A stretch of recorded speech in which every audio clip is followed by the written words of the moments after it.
सास और बहू की कहानी। सासू माँ बाहर से आवाज लगाए, बहू कहाँ मर गई? अंदर से आवाज, जिंदा हूँ माँ जी। तो फिर मेरी चाय क्यों अभी तक नहीं आई? कब से पूजा करके बैठी हूँ, ला रही हूँ माँ जी। बहू चाय के साथ भुजिया भी ले आई। सास ने कहा, तेल का खिलाकर क्या मारोगी? बहू ने कहा, ठीक है माँ जी, ले जाती हूँ। सास ने कहा, रहने दे, अब बना दिया है तो खा लेती हूँ। सास ने भुजिया उठाए और कहा, कितनी गंदी भुजिया बनाई है तुमने? बहू, माँ जी मुझे कपड़े धोने हैं, मैं जाती हूँ। बहू दरवाजे के पास छिपकर खड़ी हो गई। सास भुजिया पर टूट पड़ी और पूरी भुजिया खत्म कर दी। बहू मुस्कुराए और काम पर लग गई। दोपहर के खाने का वक्त हुआ। सास ने फिर आवाज लगाई, कुछ खाने को मिलेगा? बहू ने आवाज नहीं दी। सास फिर चिल्लाए, भूखे मारोगी क्या? बहू आई सामने, खिचड़ी रख दी। सास गुस्से से, ये क्या है? मुझे इसे नहीं खाना, इसे ले जाओ। बहू ने कहा, आपको डॉक्टर ने दिन में खिचड़ी खाने को कहा है, खाना तो पड़ेगा ही। सास मुंह बनाते हुए, हाँ तू मेरी माँ बन जा। बहू फिर मुस्कुराए और चली गई। आज इनके घर पूजा थी। बहू सुबह 4 बजे से उठ गई।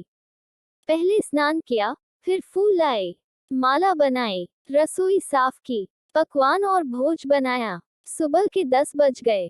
अब सास भी उठ चुकी थी। बहू अब पंडित जी के साथ भगवान के वस्त्र तैयार कर रही थी। आज ऑफिस की छुट्टी भी थी और उनके पति भी घर पर थे। पूजा शुरू हुई। सास चिल्लाती, बहू ये नहीं है, वो नहीं है। बहू दौड़ी दौड़ी आती और सब करती। अब दोपहर के 3 बज गए थे। आरती की तैयारी चल रही थी। पंडित जी ने सबको आरती के लिए बुलाया और सबके हाथों में थाली दी।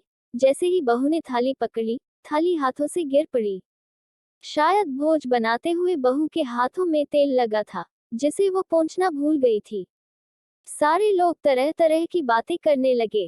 कैसी बहू है, कुछ नहीं आता, एक काम भी ठीक से नहीं कर सकती, ना जाने कैसी बहू उठा लाए। एक आरती की थाली भी संभाल नहीं सकी। उसके पति भी गुस्सा हो गए, पर सास चुप रही, कुछ नहीं कहा, बस यही बोल के छोड़ दिया, सीख रही है, सब सीख जाएगी धीरे धीरे। अब सबको खाना परोसा जाने लगा। बहू दौड़ दौड़ के खाना देती, फिर पानी लाती। करीब 70-80 लोग हो गए थे। इधर 2 नौकर और बहू अकेली, फिर भी वहां सारा काम बहुत ही अच्छी तरीके से करती। अब उसकी सास और कुछ आस पड़ोस के लोग खाने पर बैठे। बहू ने खाना परोसना शुरू किया। सबको खाना दे दिया गया। जैसे ही पहला निवाला सास ने खाया, तुमने नमक ठीक नहीं डाला क्या? एक काम ठीक से नहीं करती, पता नहीं मेरे बाद कैसे ये घर संभालेगी। आस पड़ोस वालों को तो जानते ही हो ना साहब, वो बस बहाना ढूंढते हैं नुक्स निकालने का। फिर वो सब शुरू हो गए, ऐसा खाना है, ऐसी बहू है, ये वो वगैरह वगैरह। दिन का खाना हो चुका था। अब बहू बर्तन साफ करने नौकरों के साथ लग गई। रात में जगराता का कार्यक्रम रखा गया था। बहू ने भी 1-2 गीत गाने के लिए स्टेज पर चढ़ी। सास जोर से चिल्लाई, मेरी नाक मत कटा देना, गाना नहीं आता तो मत गा, वापस आ जा। बहू मुस्कुराए और गाने लगी। सबने उसके गाने की तारीफ की, पर सास मुंह फुलाते हुए बोली, इससे अच्छा तो मैं गाती थी जवानी में, तुझे तो कुछ भी नहीं आता। बहू मुस्कुराए और चली गई। अब रात का खाना खिलाया जा रहा था। उसके पति के ऑफिस के दोस्त साइड में ही ड्रिंक करने लगे। उसका पति चिल्लाता, थोड़ा बर्फ लाओ, तो सास चिल्लाती, यहाँ दाल नहीं है, फिर चिल्लाता, कोल्ड ड्रिंक नहीं है, पापड़ ले आओ। इधर उधर आखिरी में उसके पति की शराब गिर पड़ी उसके एक दोस्त पर और बोलत टूट गई। पति गुस्से में 2 झापड़ अपनी पत्नी को लगाते हुए कहता है, जाहिल कहीं की, देखकर नहीं कर सकती, तुझे इतना भी काम नहीं आता।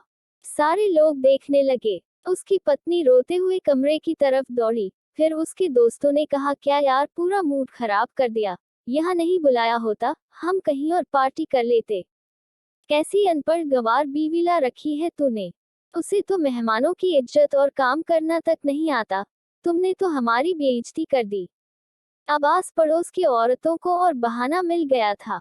वो कहने लगी, देखो क्या कर दिया तुम्हारी बहू ने, कोई काम की नहीं है। मैं तो कहती हूँ अपने बेटे की दूसरी शादी करा दो, छुटकारा पाओ इस गंवार से। सास उठी और अपने बेटे के पास जाकर उसे थप्पड़ मारा और कहा, अरे नालायक, तुमने मेरी बहू को मारा, तेरी हिम्मत कैसे हुई? तेरी टांग तोड़ दूंगी। उसके बेटे के दोस्त कुछ कहने ही वाले थे कि उसकी मां ने घूरते हुए कहा, चुप, बिल्कुल चुप। यहाँ दारू पीने आए हो, जबकि पता है आज पूजा है और तुम्हें पार्टी करनी है। कैसे संस्कार दिए हैं तुम्हारे माता पिता ने? और किसने मेरी बहू को जाहिल बोला? जरा इधर आओ, चप्पल से मारूंगी अगर मेरी बहू को किसी ने शब्द भी कहा तो। अरे पापी, तूने उस लड़की को बस इसलिए मारा कि तेरी शराब टूट गई। पापी, वो बच्ची सुबह 4 बजे से उठी है, घर का सारा काम कर रही है, ना सुबह से नाश्ता किया ना दिन का खाना खाया, फिर भी हंसते हुए सबकी बातें सुनते हुए, ताने सुनते हुए घर के काम में लगी रही। तेरे यार दोस्तों को वो अच्छी नहीं लगी। जूते से मारूंगी तेरे दोस्तों को जो कभी उन्होंने ऐसा कहा। उसके यार दोस्त चुपके से खिसक लिए। अब सास बहू के कमरे में गई और बहू का हाथ पकड़कर बाहर लाई। सबके सामने कहने लगी, किसने कहा था अपनी बहू को घर से निकाल के दूसरी बहू ले आना? जरा सामने आओ। कोई सामने नहीं आया। फिर सास ने कहा, तुम जानते भी क्या हो इस लड़की के बारे में? ये मेरी माँ भी है, बेटी भी। माँ इसलिए मुझे गलत काम करने पर डांटती हैं और बेटी इसलिए, कभी कभी मेरी दिल की भावनाएं समझ जाती हैं। मेरी दिन रात सेवा करती है, मेरे 1000 ताने सुनती है पर एक शब्द भी गलत नहीं कहती। ना सामने ना पीठ पीछे, और तुम कहते हो दूसरी बहू ले आऊं। याद है ना छुटकी की दादी, अपनी बहू की करतूत? सास ने गुस्से से पड़ोस की महिला को कहा, अभी पिछले हफ्ते ही तुम्हें मियाँ बीवी भूखे छोड़ घूमने चले गए थे। मेरी इसी बहू ने 7 दिनों तक तुम्हारे घर पर खाना पानी, यहाँ तक कि तुम्हारे पैर दबाने जाती थी और तुम इसे जाहिल बोलती हो। जाहिल तो तुम सब हो जो कोयले और हीरे में फर्क नहीं जानते। अगर आइंदा मेरी बहू के बारे में किसी ने एक लफ्ज भी बोला तो मुझसे बुरा कोई नहीं होगा, क्योंकि ये मेरी बहू नहीं, मेरी बेटी है। बहू सिसकियां लेते हुए फिर कमरे में चली गई। सास ने एक प्लेट उठाए और भोजन परोसा कर बहू के कमरे में खुद ले गई। सास को भोजन लाते देखा तो बहू ने कहा, अरे माँ जी, आप क्या कर रही हो, मैं खुद ले लेती। सास ने प्यार से ताना मारते हुए कहा, डर मत, इसमें जहर नहीं है, मार नहीं डालूंगी तुझे।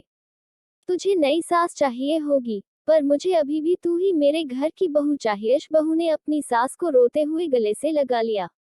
सास भी रो दी पहली बार और कहा, चल खाना खा ले।